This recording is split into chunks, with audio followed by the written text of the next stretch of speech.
What's up, guys? Thanks so much for tuning back into the channel. So today I want to talk to you guys about how I was able to save up $100,000 in about 5 years. What I did and the things that you all can do to save very aggressively without totally drastically changing your life. I'm going to give you guys something very powerful today, very, very powerful thing that no one talks about that's going to save you a lot of money, and I'm going to show you how you do it.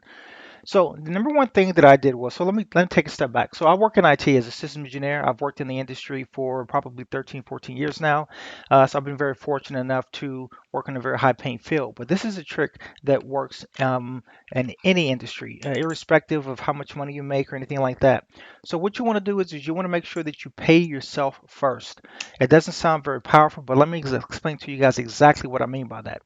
So whether you're paycheck to paycheck, whether you have lots of money, whether it doesn't matter what your spending habits are, how responsible or irresponsible you are with your money. When you pay yourself first, specifically when you automatically pay yourself first, you will be shocked and amazed at how much money you're able to save, no matter how much your expenses are, how little money you make. And let me tell you what I mean by that. So again, I work as system engineer. I started really saving money about 6, 7 years ago. I'd say aggressively. And what I did was, is I contacted Wells Fargo and I told them that I wanted to transfer $500 every 2 weeks. And I think at some point I changed it into weekly. But for the sake of this, let's say every 2 weeks I did that. Transfer $500 into a hidden savings account automatically. So basically, your paycheck will go into your account every week or 2 weeks whenever you get paid, and then the money will get transferred into your hidden savings account. So you have a secondary savings account. Wells Fargo automatically transfer the money into the account, and then the account is hidden, so that it basically looks just like a regular debit card transaction. You swipe your card, the money comes out like you go out and you get out, except this is a transfer that goes into a hidden account. Now you wonder, well, how is that powerful? And I'll tell you why.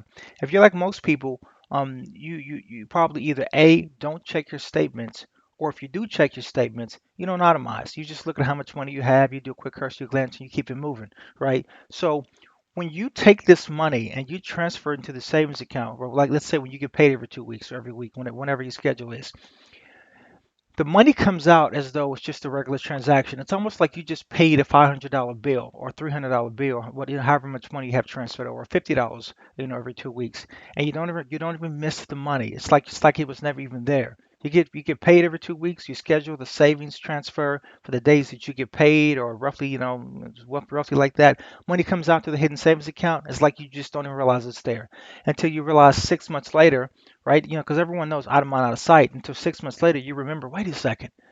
Oh, shoot. I've been transferring money out of my account to this hidden savings account for the past 6 months.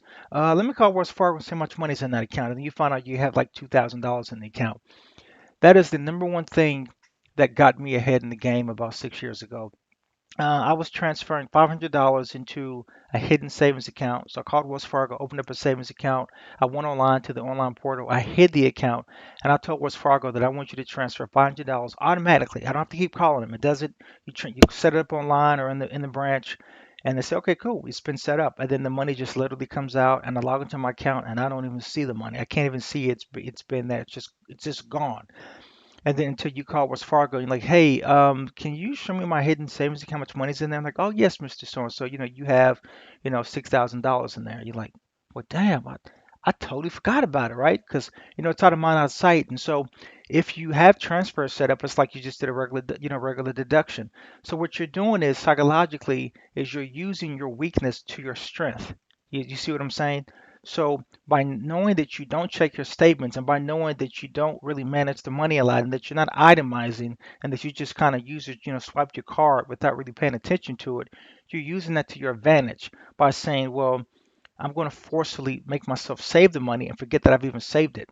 So instead of swiping the card and going to McDonald's, you're swiping the card and going to your savings account. And then to counter you wanting to think that you have access to the money, you have the account. It got me ahead in the game very fast, very quickly. Up until that point, I was really struggling. Has been really, really bad with checking my statements and itemizing. Didn't have a budget. I didn't do anything special. I'm just swipe, swipe, swipe, swipe, swipe left and right with transactions, and I was able to save quite a bit of money. So that is the number one thing you guys can do to save money is call your bank, set up an automatic transfer to a hidden savings account, and that's very key. Make sure the savings account is hidden online. If you can't hide the account online, this is not going to work. especially if you don't have the discipline. But that's what I did. So call your bank, do that, and just start off with like 25 bucks. Hey, listen, let's say again, it doesn't matter how little money you make because at the end of the day, everyone always seems to have money left over for extra stuff. So in this particular situation, your extra money for extra stuff is going to a savings account, so you're not going to miss it. Call your bank, tell them you need to set up. Sorry, that's my phone ringing here. I got my apparently I'm an important person. Call your bank. Tell them that you need to set up a hidden savings account and get it transferred over. And I promise you, okay, you will save money and it will happen quickly and it will happen with little to no effort. I got to tell you, that is the most powerful thing a person is going to tell you guys on YouTube. So if you're lucky enough to get this recommended in your channel feed and you've watched this video and you've gotten to the 6 minute mark right now, that's going to do it. Boom, done. The second thing that I did was, all right, now this requires a little bit of effort at this point, is to just cut down on your monthly expenses, meaning all the extra stuff. And I'm not talking about, not living life or cutting down on your Netflix. I'd never say that. You got to have your Netflix. And if you don't have Netflix, shame on you. You know better than that. Get Netflix. Um, but I'm not saying that, but I'm saying cut down on the expenses that you don't need. Like for example, your cell phone service. Maybe you don't need maybe you don't need to go with Verizon, who's the most expensive cell phone company. Maybe you want to switch over to T-Mobile, and they're going to give you half off, for signing a year contract, stuff like that. I did that. Or like your electricity company. So, I live in the state of Texas. It's unregulated here. I was paying like 12 cents a kilowatt. Kicked it down to 7 cents by calling around and getting a different plan. That's saving 50 bucks a month. So cutting down on the monthly expenses. I'm not saying kill the monthly expenses, but just changing providers helps out significantly. And the cool thing about that is that when you do that, right, to make sure that that money that you're saving, excuse me, that you're cutting down your expenses automatically gets moved over. The moment that you've saved those money in your monthly expenses, you want to then go online to an online account and call your bank, Wells Fargo, Bank of America, whoever you bank with, your credit union, and then tell them that you want to increase your monthly transfer now to X amount, however much money you saved. It's smart, it's intelligent, it is the way to go when it comes to saving money. And the best part about it is you don't have to have any discipline. That's the most powerful thing, right? Most people are really bad with money. Obviously, we all want to have nice things to spend lots of, spend money on lots of nice things, and it's hard to remember to save money. Well, this is how you use your weakness to your advantage. It's a powerful thing to do. It saved me tons of money. And I tell this to all my friends, and they swear by it. They've been able to do it as well. It gets people ahead of the game a lot. And it's a known trick that a lot of people just won't tell you about, right? Everyone on YouTube talks about how you can save millions of dollars, become a millionaire overnight, and how I, took $5,000, 500,000.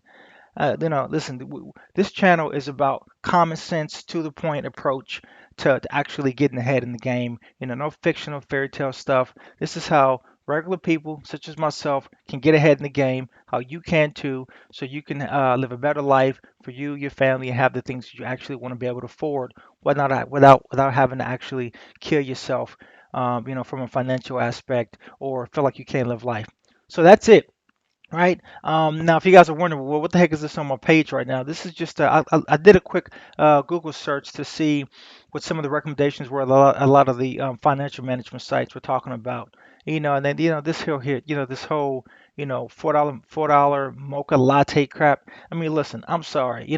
There's a guy I follow on the YouTube channel, Graham Stephan. He talks about getting rid of coffee and 20-cent coffee. And that's all cute. That's all good in games, and it sounds cute and it gets lots of views and it's a good branding marketing technique. But in reality, he and I both know that ain't saving you no damn money, right? That guy was in real estate. He made tons and tons of money in real estate, so he didn't have a regular job.